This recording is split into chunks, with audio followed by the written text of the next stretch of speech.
On Halloween night, the shadows of Salisbury, Massachusetts grow teeth.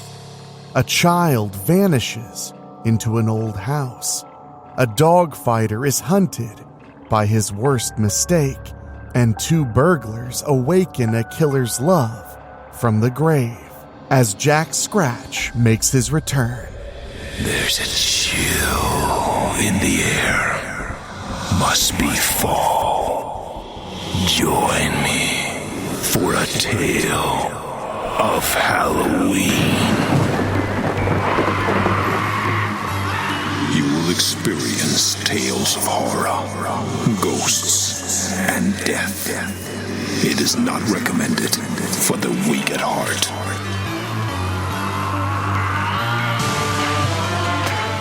Join me for a tale of Halloween. This is Weekly Spooky.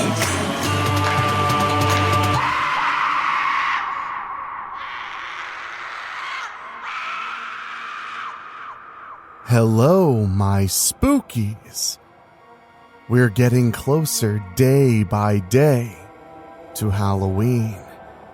But don't worry, there's still a lot more fear to come. Tonight we have 3 brand new tales of terror presented by Jack Scratch himself. Tomorrow we have a brand new novella just for you called Asylum of the Dirt Babies. And on Thursday, we have yet another novella, Halloween Night at Grim Manor. So make sure you're subscribed. You will not want to miss it. Oh, and don't worry, there's something extra special for Halloween Day. I know you spookies out there love getting cozy with your scary stories just as much as me. And that's why I'm excited to tell you that Cozy Earth has sponsored the show and is giving all of my listeners a 41% off discount at CozyEarth.com. So if you go to CozyEarth.com and select whether it's bamboo sheets, super soft pajamas, or my favorite, a good warm and absorbent bathrobe, you get 41% off using promo code SPOOKY at CozyEarth.com, and every purchase supports the podcast directly. So grab yourself something to make sure you're ready for the very spooky winter we have here at CozyEarth.com, promo code SPOOKY. But as for tonight, it's Halloween night in Salisbury, Massachusetts, but the real scares don't come from plastic skeletons or dollar store masks. Sometimes the night gives you more than you bargained for. What if the man behind the door while you're trick-or-treating isn't just creepy, but ancient and evil?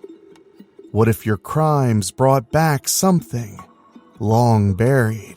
And what if some monsters wear the faces of those we love the most? Tonight, my spookies, we follow Jack Scratch on a journey through 3 terrifying tales where innocence dies, the dead rise, and evil is not in short supplies. So light your pumpkin, guard your candy, and listen close, because Halloween has one more trick in store.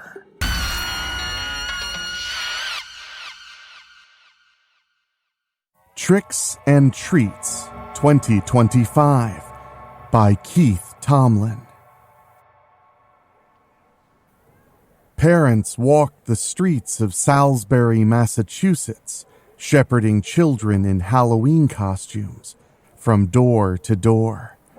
A couple in light winter jackets led their own children, wearing Marvel's superhero masks, past the plain brick wall that made up the east side of Cooper's Pharmacy. They showed no reaction when 2 spotlights flipped on, illuminating the wall. Shadows emerged from the light, forming a crowd of people surrounding a ring. A ringmaster in a top hat and tailcoat, strutted into the middle, waving a cane like he was conducting an orchestra. He raised his hands, and the shadows formed 2 trapeze swings above him. Dark images of a man and a woman swinging through the empty space. Circus music began to play, louder with every second.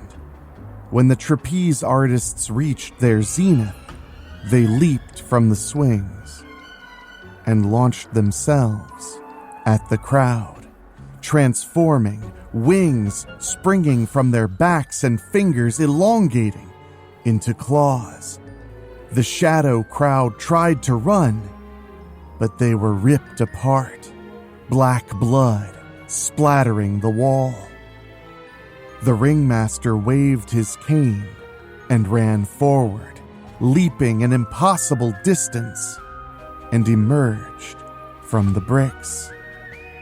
Jack Scratch slid on the sidewalk, barely missing 2 couples with a line of children, all oblivious to his presence.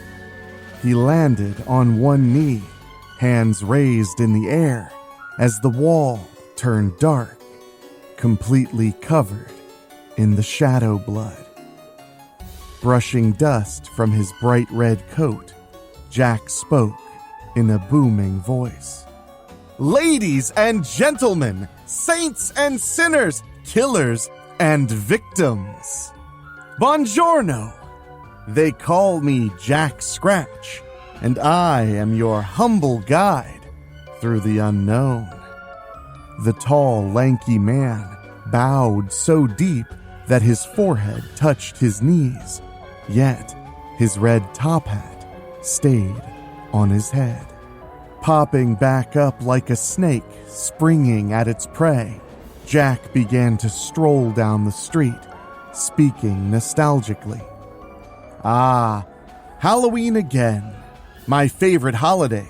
I mean, what other day can you get sweets along with the savory sounds of slaughter?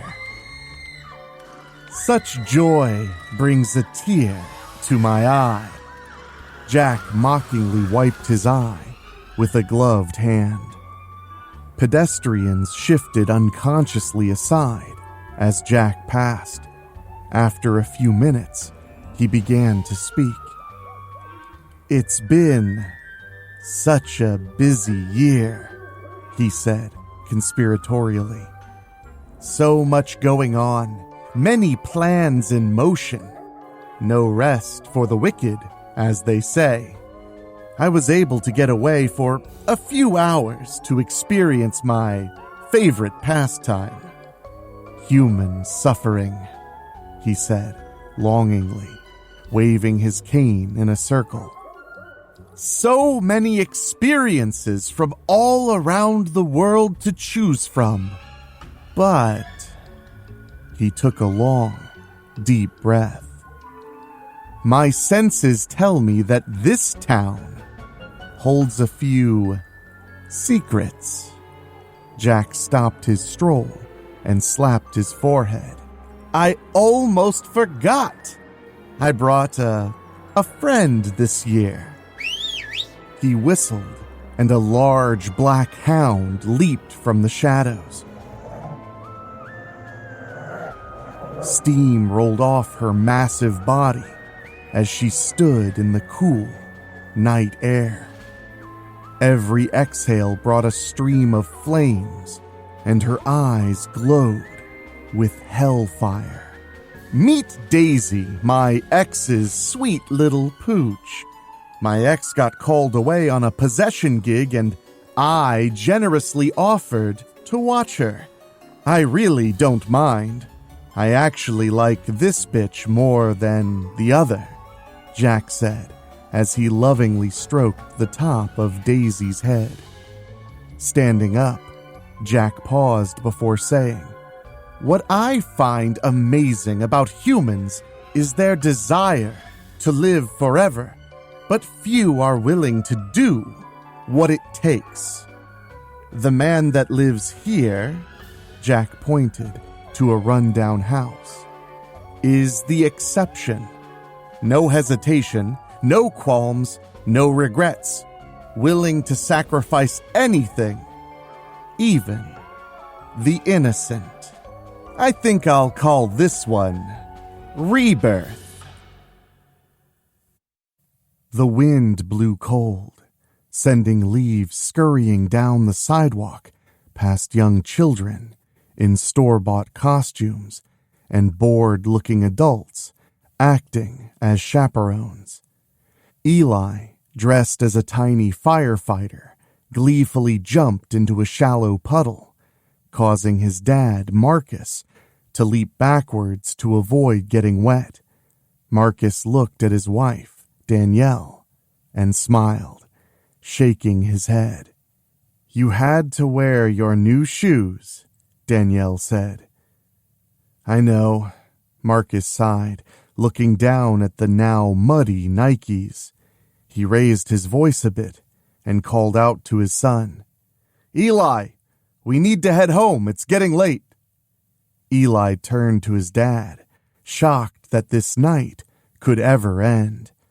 "But I still have room in my pumpkin," he said, holding up a 3/4 full plastic pail shaped like a jack-o'-lantern. "Okay, one more, but that is it," Danielle said. Eli screamed, "Yes!" and ran ahead. Marcus looked at his wife, annoyed. She sheepishly shrugged. "It's only once a year. Let him have his fun," she said. Marcus reluctantly nodded as she snuggled up against his side and rested her head on his shoulder. Marcus reached out with his left arm and pulled her closer. They held this pose as they walked up the sidewalk, Marcus awkwardly matching his gait to hers. The houses have been getting further apart and the blocks were getting longer as they neared the edge of town. The yard of the next house was overgrown with tall grass and weeds. The concrete pathway leading up to the front door was cracked and uneven. The 2-story house looked abandoned. The paint was chipping, and there were no lights inside or out, showing if anyone lived there. Shutters buried under ropes of ivy covered the windows. Eli veered right at the pathway, excitedly running up to the front door. "Wait! I don't think anyone lives there. Let's hit the next house," Marcus yelled. But Eli had already run up the steps and knocked. Once, twice. After a short pause, the front door opened, and an elderly man, the oldest man that Eli had ever seen in person, stood in the doorway. He was dressed in a black suit with an ancient jacket, the kind you may find on an old gunfighter. His face was lit by candlelight from inside the front room, and his paper-like skin was almost transparent. Marcus thought he could see every beat of his heart.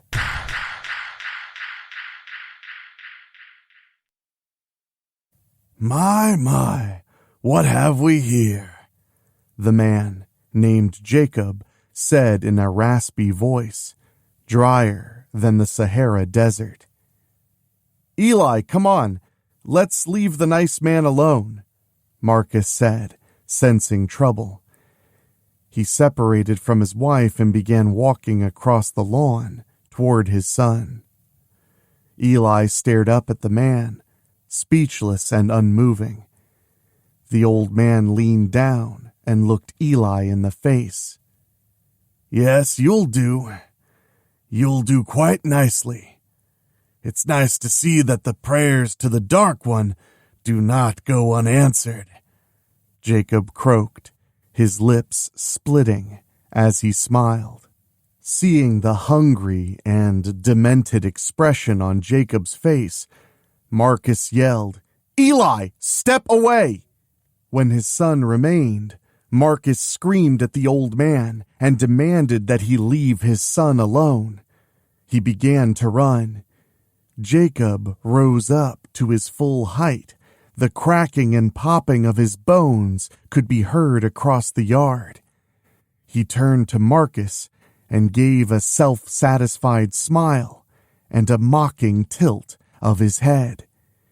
Danielle let out a gasp, and Marcus unconsciously flicked his eyes in her direction, noticing that her confused expression was being replaced by panic and concern. He looked back at the house just in time to see the front door slam shut with a metallic clang. The plastic pumpkin basket hit the front stoop and cracked open, spilling candy all over the concrete. His son was nowhere in sight. Danielle screamed as Marcus reached the front stoop. The door was locked. Marcus hurled himself at it, pounding with his fists. "Hey, open the door, goddammit!"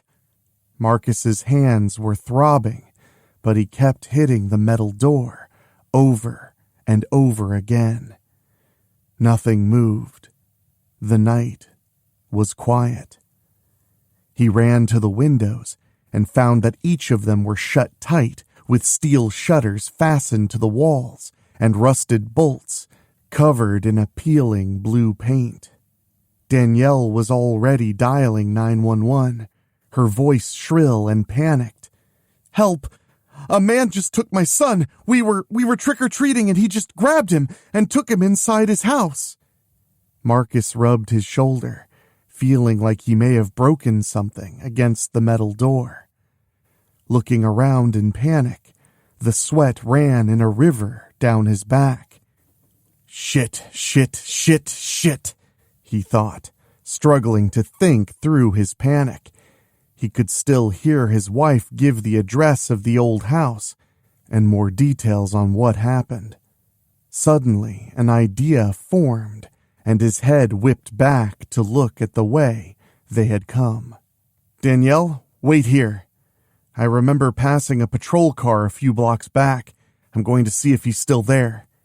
He looked over at his wife as he started to run, but it looked like she did not hear him. Marcus ran faster than he had ever ran before in his life.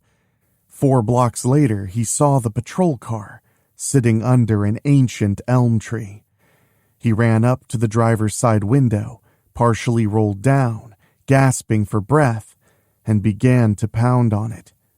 The police officer, Officer Parker, who was alone in the car, almost dropped his half-filled cup of lukewarm coffee and reached toward the holster on his side. Marcus noticed and took a step back, holding his hands up. "Officer, a man grabbed my son and dragged him into his house. The doors are locked and I can't get inside," Marcus said, in between breaths. The cop rolled the window down the rest of the way and gave the panting man a long, cold look. He finally nodded and asked which house. Marcus fought the urge to run back to his wife. Instead, he took another deep breath to calm himself and replied, "It's about 4 blocks up the street, white, 2-story house with blue shutters. Paint is peeling and the lawn needs mowed." "Gotcha. I know the house. I'll meet you there," Officer Parker said. Marcus nodded, turned, and started running back up the street, his shoulder throbbing with every step. Parker threw the plastic coffee cup out the window and slammed on the accelerator, throwing wet leaves both all over the street and on Marcus. Eli stood unmoving and began to whine as the front door slammed shut behind him. Jacob turned and gave Eli another appraising look and nodded, satisfied. He grabbed the front of the child's costume with a strength that belied his old and thin arms. Turning, he quickly went up the stairs, dragging Eli without effort.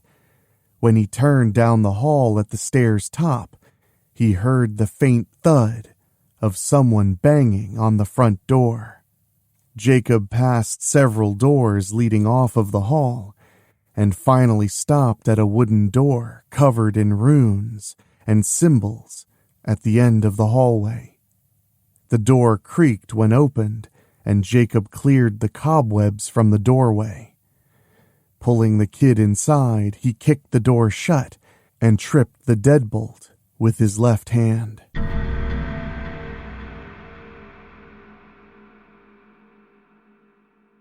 The room was shrouded in darkness, and when he flipped a light switch, a single bulb, hanging on a wire in the center of the room, barely illuminated a few feet around it. The room was painted black, and a blood-red pentagram covered the majority of the floor. Jacob dragged Eli to the center of the pentagram and spoke one word to him. "Stay," he commanded. Eli felt invisible hands surrounding him, pinning his arms to his sides, even supporting him as his body went limp with fear. Jacob approached Eli in the middle of the floor and placed a hand on either side of the child's face. He began to chant strange, magical words, and Eli began to tremble and shake. After a few moments, Eli rose 2 feet up in the air as a stream of golden light began to emanate from his chest and flowed into the old man. Jacob began to chant different words, and soon a stream of red light began to flow from Jacob's eyes and mouth into Eli's. Officer Parker was talking to Danielle when Marcus finally reached the house. He leaned against a tree, breathing heavy, his head pounded from the unusual strain he put on his body. He started to walk over to the police officer, but a coughing fit made him stop and put his hands on his knees, trying desperately not to throw up. Officer Parker jotted down some notes and asked Danielle another question.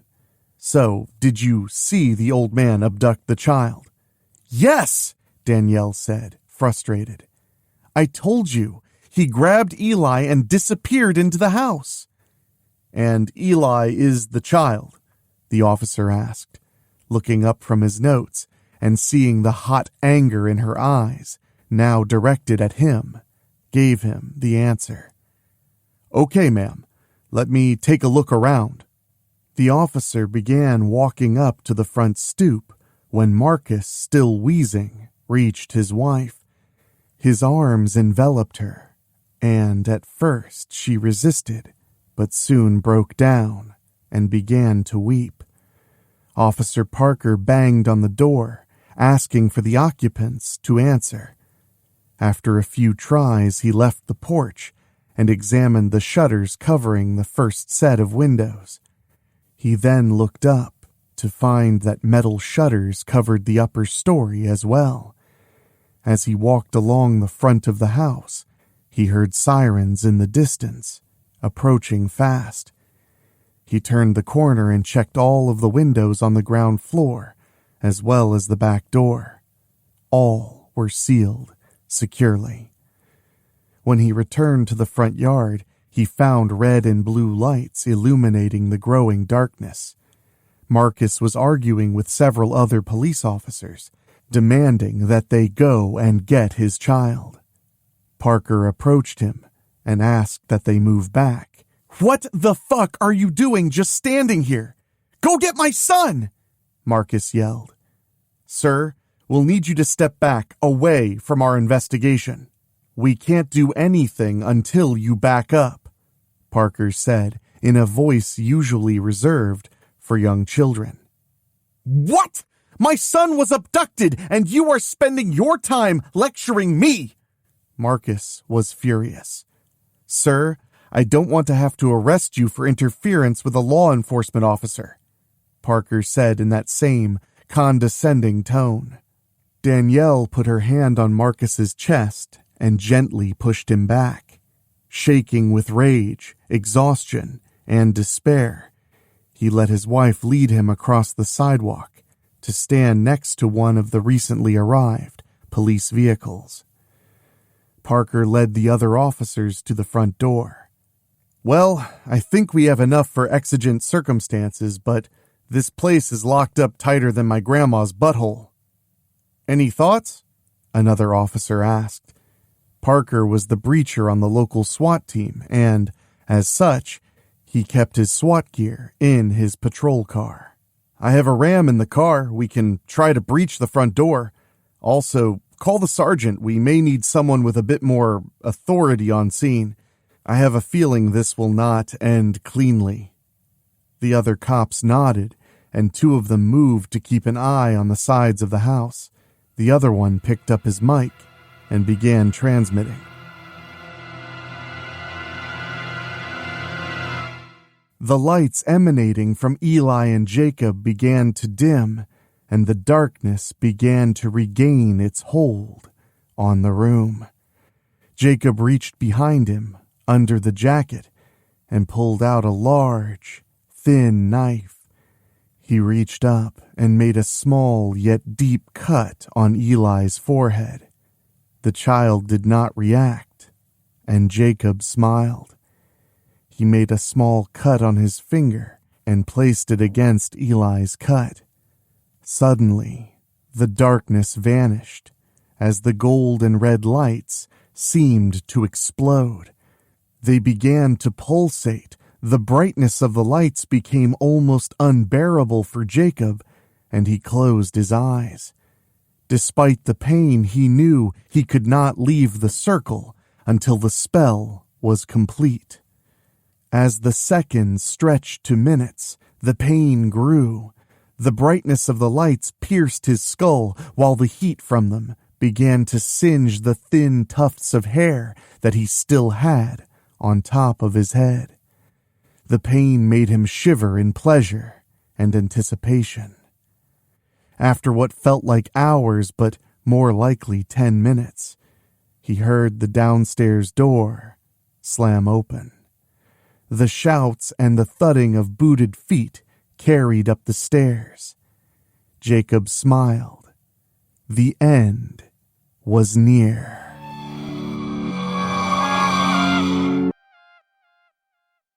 The footsteps approached closer. The police officers paused just outside the room and tried to open the door. The deadbolt held, and Jacob knew it was finally time. He whispered a blessing to the Dark Lord and raised his knife, waiting. Boots kicked in the door, and the frame burst into splinters. At that moment, Jacob opened his eyes, and the streams of light stopped. Eli's eyes briefly glowed red, a triumphant grin on his face. Jacob's eyes flashed gold and were filled with confusion and pain. Eli slowly floated to the floor while Jacob turned toward the police officers. "Drop the knife!" Parker demanded as he trained his gun on the old man. "Mom?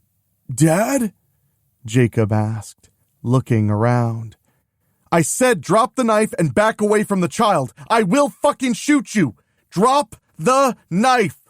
Eli was standing directly behind Jacob and blocked from view of the police. He reached out and gave Jacob a push toward the officers. Jacob stumbled forward, putting his hands up to try and balance himself without realizing he was still holding the knife. Shots rang out as the police opened fire, striking Jacob several times in the chest and once in the head. Jacob dropped like a rock, and one of the officers slowly walked around the edge of the room, his gun still trained on Jacob. "Son, Come here. Away from him. Are you hurt?" Eli shook his head no. Marcus burst into the doorway, startling the officers. After realizing who it was, they gestured at Eli to come to them. He slowly walked toward his father, who wrapped him in a loving embrace. After a few moments, he let go and looked down at his son. Holding back tears, Marcus asked, "Are you okay? Did he hurt you?" Eli stared up at his dad and shook his head. "I'm fine, Father. He won't be bothering anyone else. He's served his purpose," Eli said with a soft, rough voice. "Father?" Marcus said, confused. "You've never called me that before." "Oh, sorry, Dad?" Eli said in that same rough voice. "Are you sure you're feeling all right?" Marcus asked. "I'm fine, Dad. I just want to go home and get situated for bed. It's been a long day," Eli replied, before turning and walking slowly and deliberately down the hall toward the stairs. Marcus stared after his son. Eli usually only had 2 speeds, full speed ahead or sound asleep. Maybe it was just the stress affecting all of them, but Marcus could have sworn that the child that walked away from him was not his son. He slowly followed Eli down the hall as more sirens sounded outside, hoping and praying he was wrong.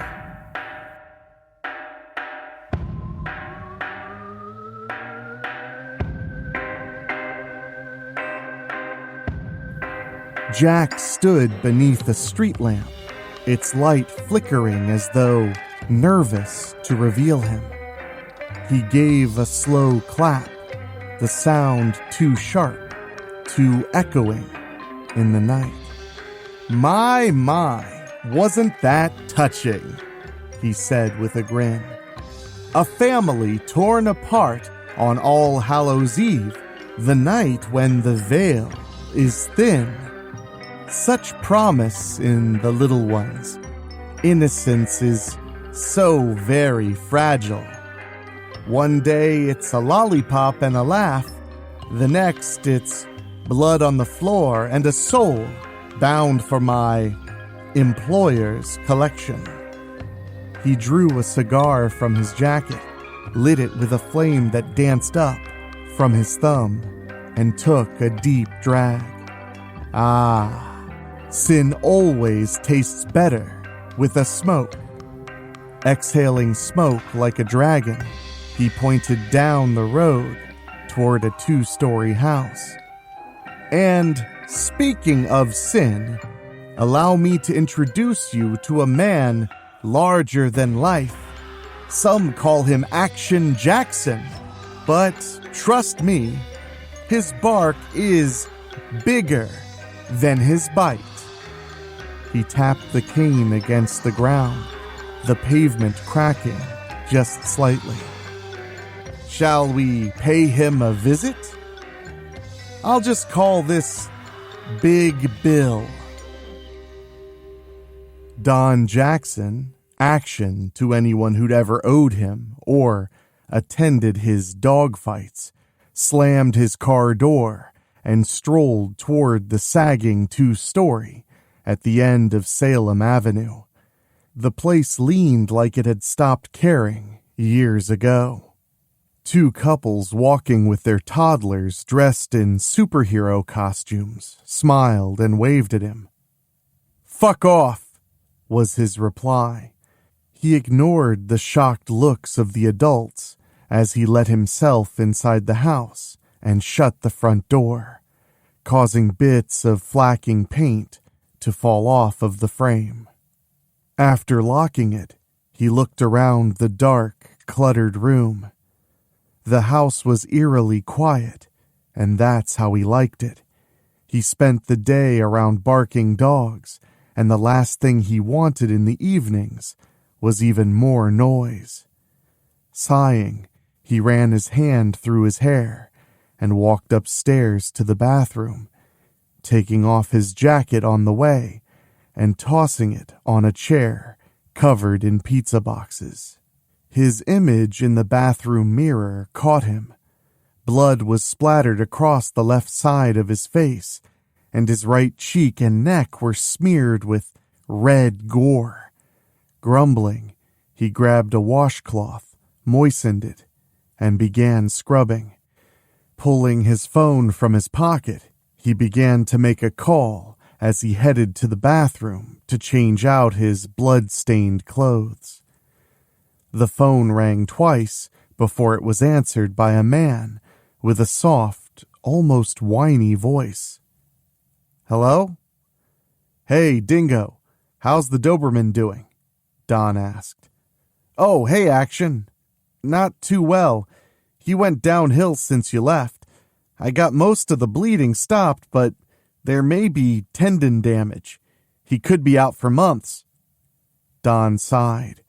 He'd spent good money on that dog. "Okay, damn. Go ahead and throw him in the ring with Tipper. Let the Rottweiler get some experience." "Will do. Oh, and the Brindle is doing good. The bite wasn't as bad as it looked. She took it like a champ. She's a killer." Don sat down on his bed, suppressing a sigh.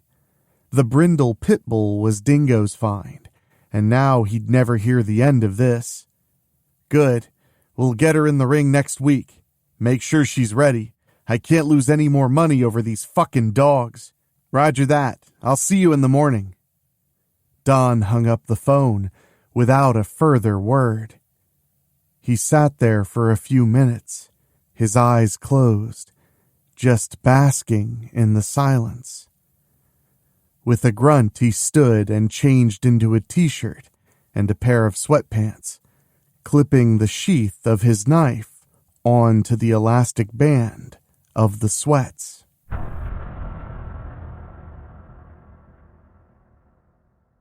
He wandered downstairs and opened up the freezer in the kitchen, pulling out a bottle of cheap vodka.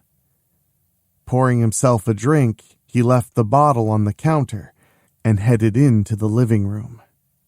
He sat down in his favorite chair, which was the only one without junk or old pizza boxes on it. After searching for a few moments, he found the remote under his right leg and turned on the TV. Flipping through the channels, he finally settled on a rerun of an old Rockford Files. Don took a large swig of his drink and stared mindlessly at the TV. A strange noise from upstairs jolted Don from his stupor. He muted the TV and cocked his head. He could have sworn that he heard claws on the wooden floor upstairs. After hearing nothing for a few minutes, he took another big swig and unmuted the television. Sitting there, watching Jim Rockford get his ass handed to him again, Don began to doze off. Images of fights, teeth flashing, blood spraying, and dogs shrieking snapped him awake. "Fuck," Don said. He'd seen thousands of dogfights and had personally dispatched dozens, maybe hundreds of dogs, either through sacrificing them to his other dogs or by the edge of his hunting knife that he always had with him. All that blood, and he had never batted an eye. But this time, he felt something. He felt an echo of the pain he inflicted. "God damn it, I'm getting soft in my old age," he mumbled. He took another swig of vodka and leaned back, closing his eyes. A loud crash jerked him awake. "What the fuck?" he exclaimed. Rubbing his eyes, he looked at the stairs, thinking that the noise came from the second level. He stood up, turning off the television, his knees cracking like gunshots. He stumbled a bit as he walked to the stairs, feeling more drunk than he should. His body was used to him drinking on an empty stomach. He slowly ascended the stairs, listening carefully for any sounds out of the ordinary. At the top of the stairs, he turned right towards the bathroom. He crept down the hall, feeling increasingly stupid. He finally stopped, shaking his head at his own foolishness, and strolled to the bathroom. As he stopped and put his hand on the doorknob, he nearly let out a scream as something nipped him in the ass. He flipped around, hand on knife, but the hallway was empty. Snaking his left hand behind him, he was able to turn the knob and open the bathroom door, just enough to squeeze through. He slammed the door shut and sat on the toilet with the seat down. He leaned back, trying to ignore the stinging bite on his rear. Sleep beckoned him. Action snapped awake. He was sitting in his chair in the living room, confused and disoriented. "Wait, what?" he mumbled. "I must be drunker than I thought." Looking over at the glass half filled with vodka, he took a drink with a trembling hand. The pounding on the front door nearly made him drop the glass. "Trick or treat," said the muffled cries from outside the door. "God damn it, get out of here, you little bastards!" Don roared. Laughter floated through the door, followed by wet thuds. Great, Don thought. Those sons of bitches egged my door. He stood to chase the little bastards off when pain shot up his hip. He forgot all about the vandals as he reached down the back of his pants. Pulling his hand out, he noticed a little blood on his fingers.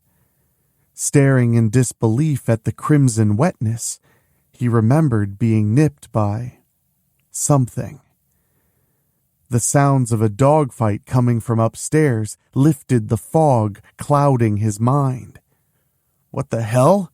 he said, turning towards the stairs.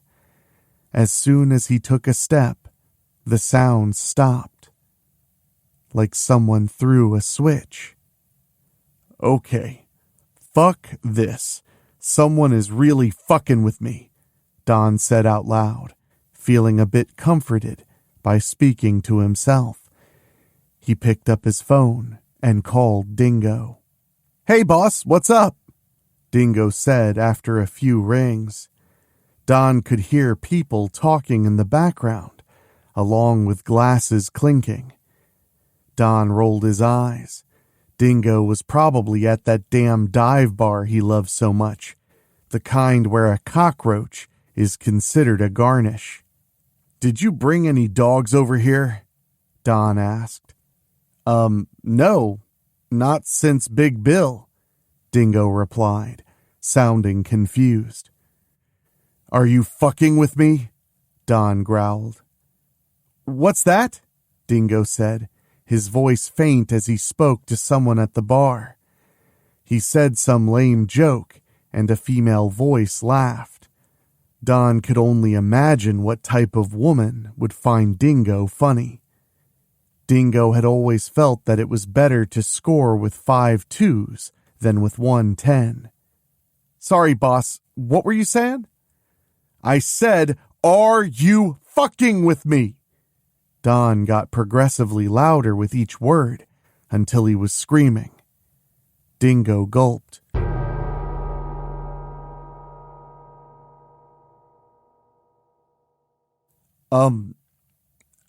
I don't know what you mean. I would never fuck with you, sir." "Okay, you better have everything ready for tomorrow." Don hung up, grinning sourly. There was nothing special planned for tomorrow, and he chuckled over the thought that Dingo would spend all night sweating, thinking he forgot something. Another hit of vodka spread its warmth through his entire body. His mind went back to Big Bill. He felt a tinge of something every time he thought of him. Was it regret? Sorrow? He was not used to feeling things like that, so it was difficult for him to put a finger on it.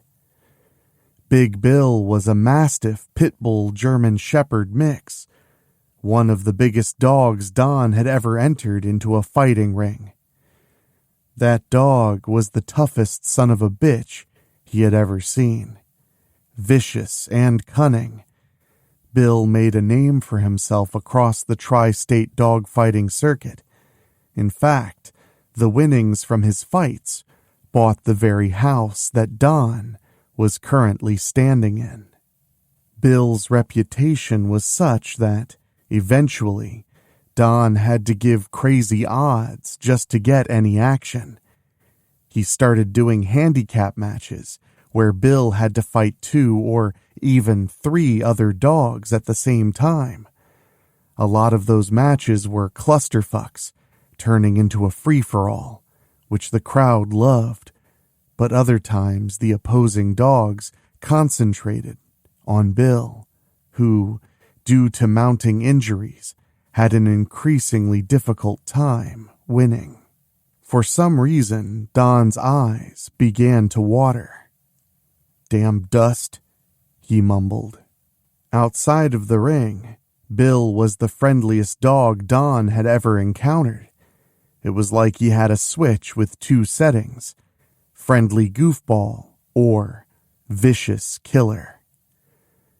Bill's last fight was still vivid in Don's mind. It was 2 pits versus Bill. The pit bulls were young and inexperienced, but one latched onto his rear leg and would not let go. Bill eventually came out on top, but his leg was mangled. There was no coming back from that injury. Don had Dingo dig a grave in the basement and fed Bill a steak laced with sedatives. When the big dog was out, Don Action Jackson slit his throat and dumped him in the grave. He then walked upstairs, not looking back, no matter how much he wanted to. The last thing he heard that night, before hitting the bottle hard, was Dingo throwing dirt on the grave. The glass began to slip from Don's grip as he was falling asleep. Echoes of the yelps of pain Bill had let out when that pit bit deep into his thigh, ringing in his ears. He suddenly realized that the sound was coming from inside the house, from the basement. Don leaped up, confused. The yelp of pain turned into a howl of rage that shook the house. Claws hitting the wooden basement stairs could be heard underneath the roar, ending in a loud crash as something huge threw itself against the basement door. Another crash, and the beast was in the kitchen. Drawing his dagger with trembling hands, Don took a few timid steps forward, the roar still ringing in his ears. Don stopped dead when Big Bill rounded the corner. Most of his flesh had rotted away, but he still had his eyes that were staring deep into his soul.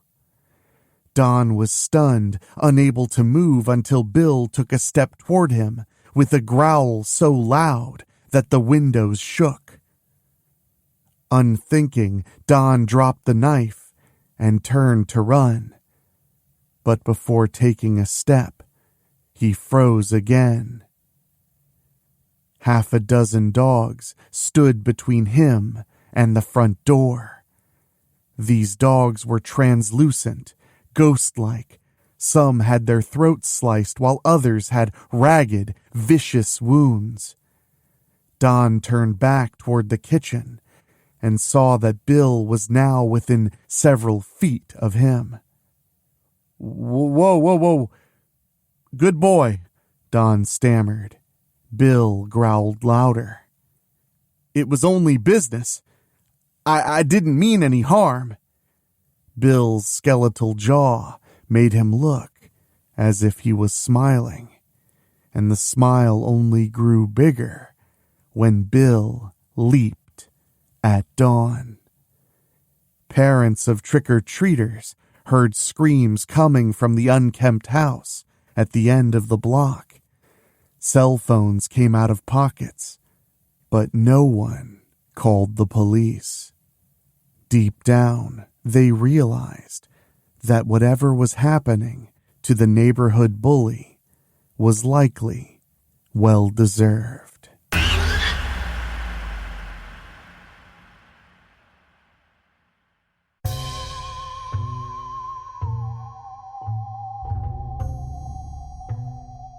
Jack leaned against a crooked fence, running the flat of his cane along the wood, sparks trailing after. Now, wasn't that delightful? His smile was wide, his teeth white and sharp. Some monsters are born. Some are built brick by brick in violence and cruelty until there's nothing left inside but rage. But others, like Dawn, think they are one of the big boys, right up until they run into something like Big Bill. Daisy let out a low growl. I'm sorry, darling. I almost forgot about you. Go ahead. Have some fun. Jack clapped his hands in joy as Daisy ran off towards the Jackson house. She's been such a patient girl. You have to reward good behavior, you know, Jack commented. Not all horrors are of your own making, my dear audience. No, sometimes you stumble unsuspectingly into the terror, or perhaps you walk into it willingly. He lowered his voice conspiratorially. You've all had that dream, haven't you?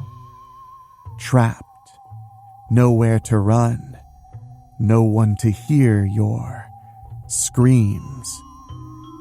Let's see what happens when the dream becomes a reality. He strolled in silence for a few blocks before stopping by an old, run-down house with a couple of young men sitting in a car in front of it. Ah, here we are. Look at these shady characters. Whatever would they be up to? Jack smiled, a wicked gleam in his eye. Guess they'll find out all about the room. John looked at the run-down house sitting on a corner lot. The lawn was overgrown, and the white paint on the porch was peeling off in long, curling strips. Really? John said, turning to the large man behind the wheel. This is your big score? Stop bitchin'. You're lucky that Alan is in jail, or your ass would be out there stealing candy from the damn kiddies, Weber growled, pointing at the groups of costumed children roaming the sidewalks. The place is a shithole, John said. We'd be lucky to find anything other than roaches. Look, Weber leaned in, his tone shifting to the serious one he used only when selling someone on something illegal. I know a guy that works for that Dr. Drain Cleaner outfit. The sewer pipe in the basement of this place got all backed up. They were called out to unclog it. The damn snake got tangled, and while his boss was working on it, he had a look around the basement. He found a hidden room, all filled with jewelry. He didn't have time to grab anything, but said there was some good shit there. John was still unconvinced. Why isn't he here helping you? This is his score. He's a giant pussy. Hell, I was able to talk him into taking a 10% finder's fee, which means he'll basically take anything we give him. What's he going to do, bitch to the cops about it? Weber smirked. Hell, I even offered to throw in some naked pics of my sister just to sweeten the pot. I was going to give him some pics of your sister too, but then I'd have to spend 10 minutes trying to convince him it wasn't proof of Bigfoot.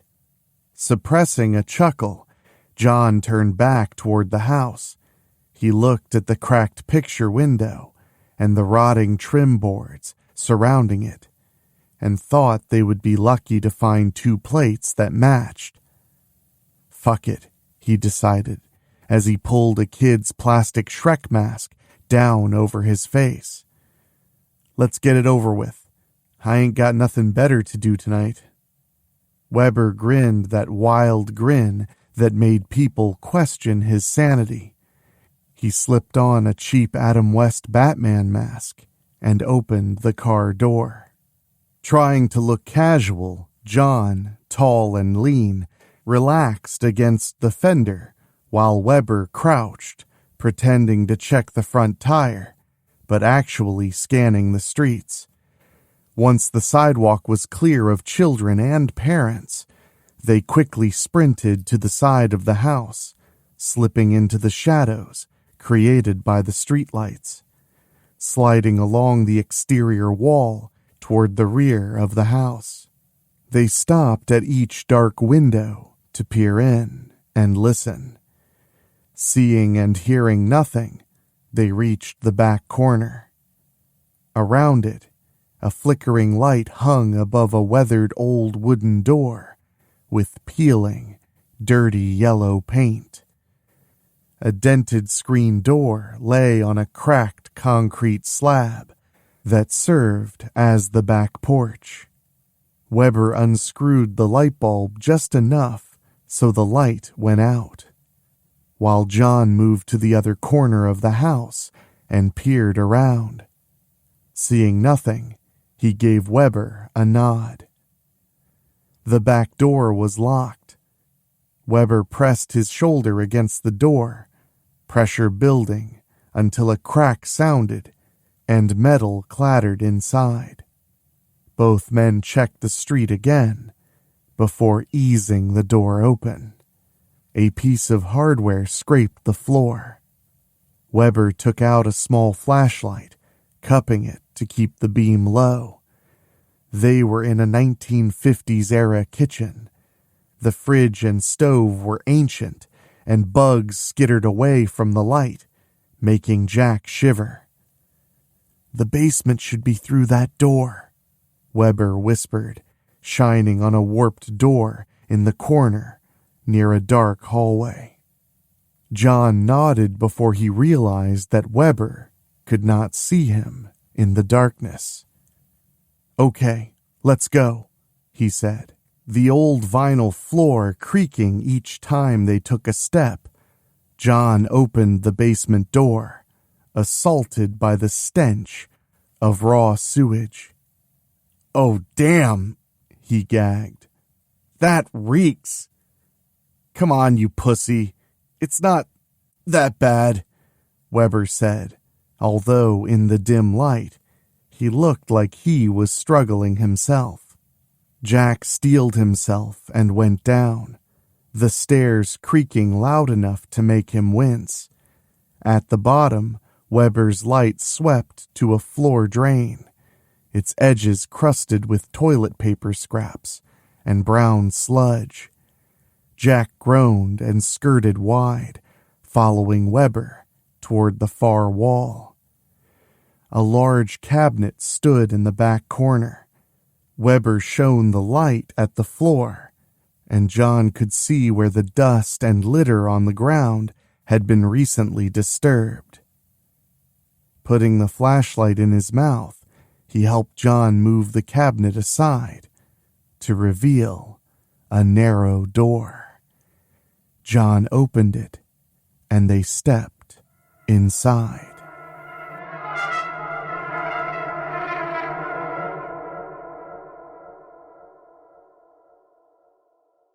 The room lit up with bright lights as Weber found the light switch. The room stood in stark contrast to the rest of the house. It was clean, immaculate, and clinical.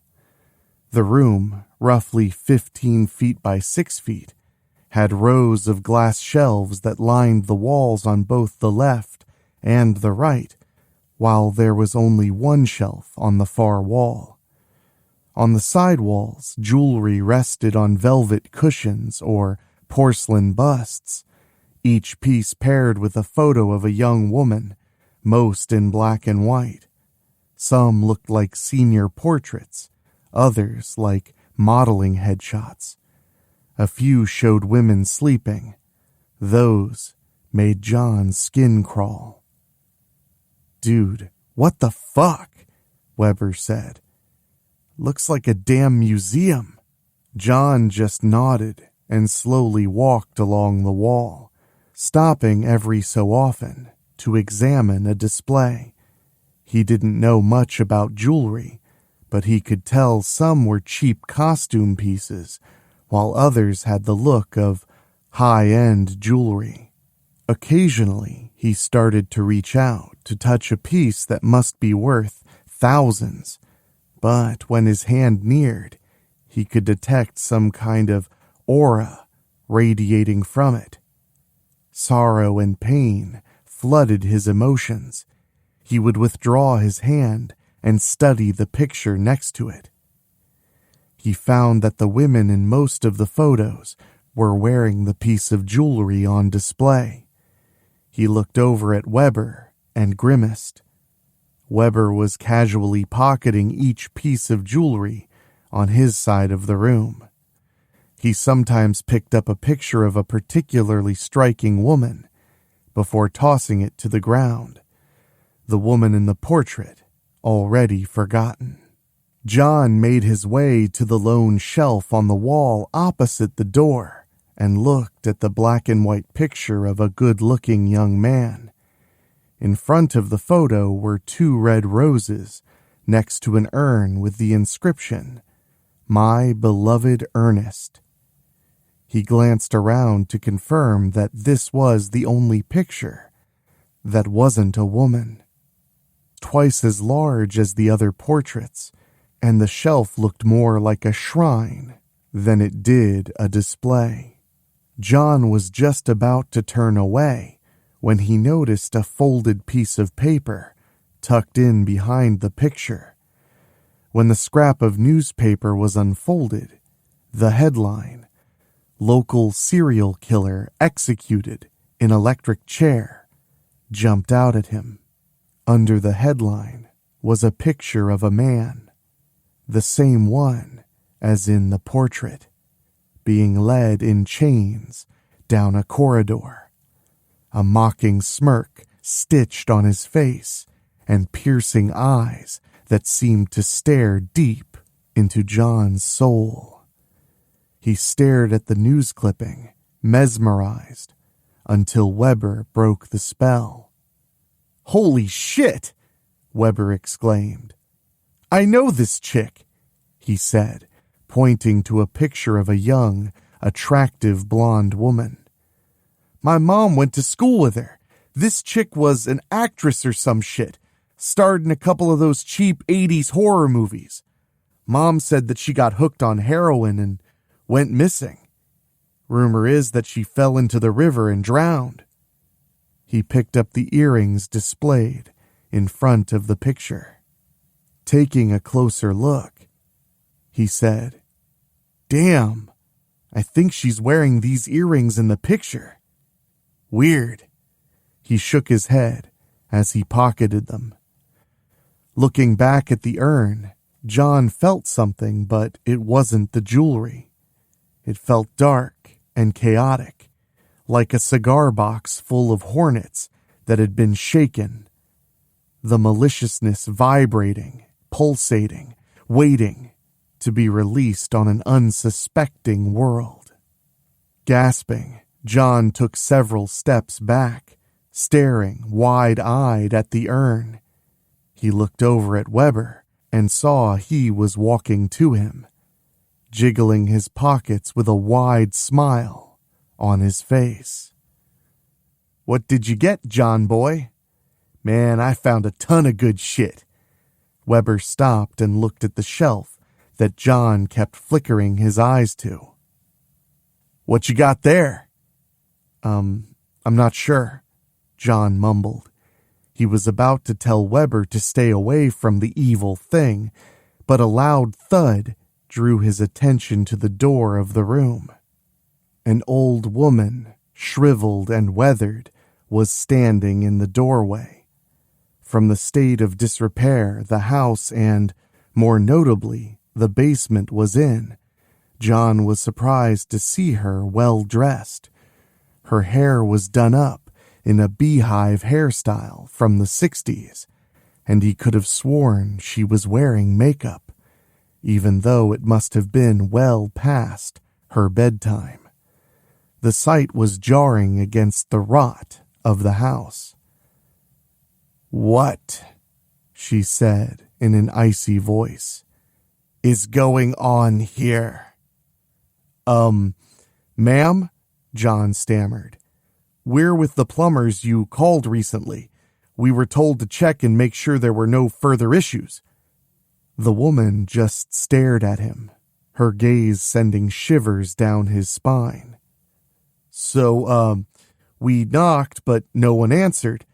The boss would get mad if we—" John trailed off as he realized that she was now staring past him.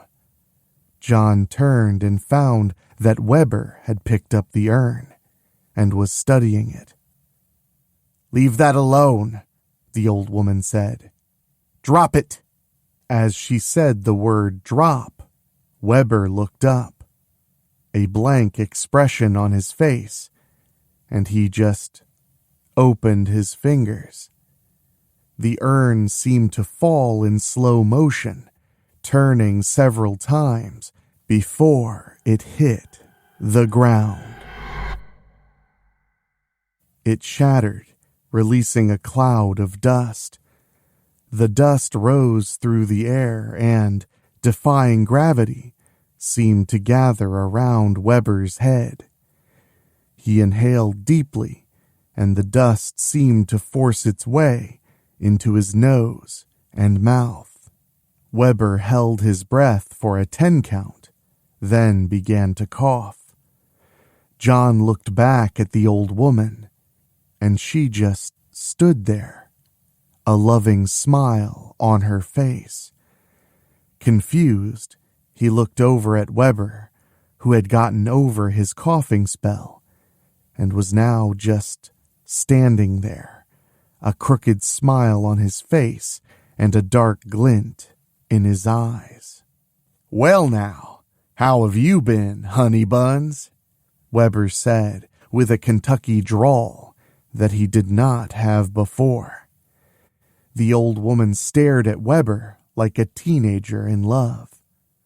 "Ernest, finally, I knew you would find a way back," she said, her smile threatening to break her face. "Of course, darling.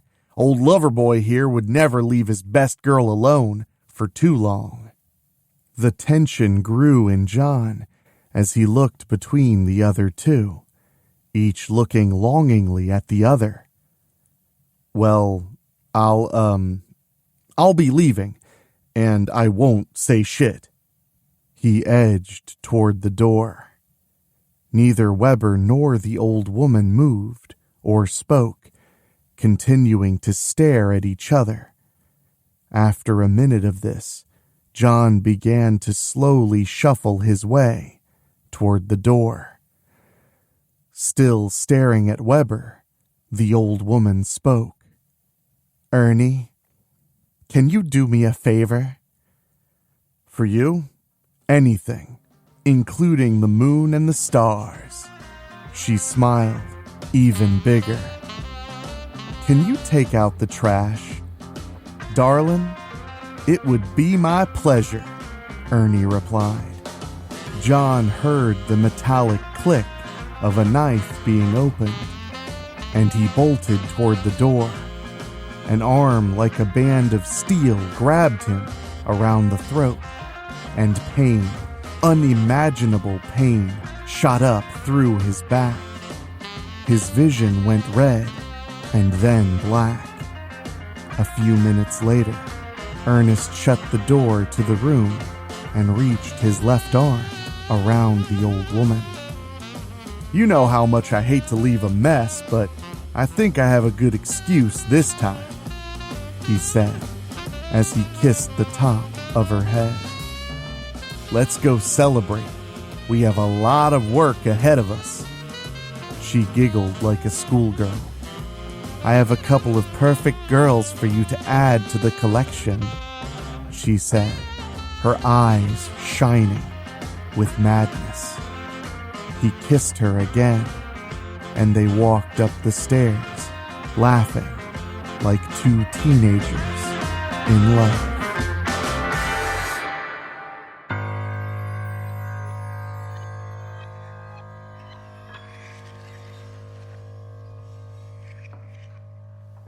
Sitting on a low stone wall, Jack watched the strange couple exit the house and walk up the street. He applauded politely, each clap echoing unnaturally into the empty night. "Bravo! Well done! 3 tales of terror, each more delectable than the last. Families shattered, monsters unleashed, and souls gnawed down to marrow. A proper night's entertainment. Wouldn't you agree?" He leapt down with the grace of a dancer, tipping his hat. "But alas, the witching hour wanes, and I must return to the warm embrace of hell. The Dark Lord does so love his bedtime stories, and tonight I'll have 3 of the best to whisper in his ear." Jack paused, leaning forward, covertly. His grin stretched wide. "Sleep well, my little sinners. Perhaps next year it will be your tale I tell." With that, he turned and whistled into the night. Daisy came bounding out of the darkness, her muzzle wet with a crimson liquid. He patted her head and strolled into the mist. With a last crackle of sparks from his cane, they were gone.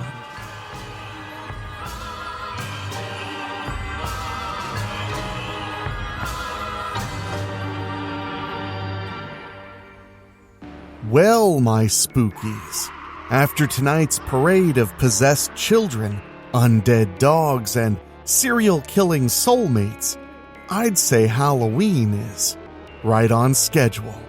And we'll be seeing Jack scratch again very soon, I'm sure. But tomorrow, things take a turn. We're cracking open the gates to a forgotten place, a rotting asylum hidden in the woods where something unnatural was born and never stopped growing. The Asylum of the Dirt Babies is our next full-length novella descent into madness, secrets, and soil-soaked horror you'll never forget. So rest while you can, because even when Halloween ends, we'll still be here bringing you your spooky on the weekly. And thank you so much for joining me. I'm so happy to be a part of your Halloween tradition, whether you're brand new or you've been with us for 6 years. And I want to say an extra special thank you to our Patreon podcast boosters. These are folks who go to weeklyspooky.com/join and support us for a little bit extra. to hear their names at the end of the show, and they are Johnny Nix, Kate and Lulu, Jessica Fuller, Mike Eschewey, Jenny Green, Amber Hansford, Karen Weemet, Jack Kerr, and Craig Cohen. Thank you guys so much, and if you want to support us in a very direct way, head to weeklyspooky.com/join. For as little as $1 a month, you get 2 bonus shows every month, and at $15 or higher, you can hear your name at the end of every episode of Weekly Spooky. And make sure you're subscribed because there's so much more to hear. But for now, I've got to get back to work because, well, those novellas aren't going to record themselves. So for myself, for my executive producers Rob Fields and Bobbletopia.com, my producer Dan Wilder, and of course, my creepy composer Ray Mattis, I'll talk at you tomorrow. Thank you for listening. Make sure to find your way back next week. But for now, you are safe. Trust me.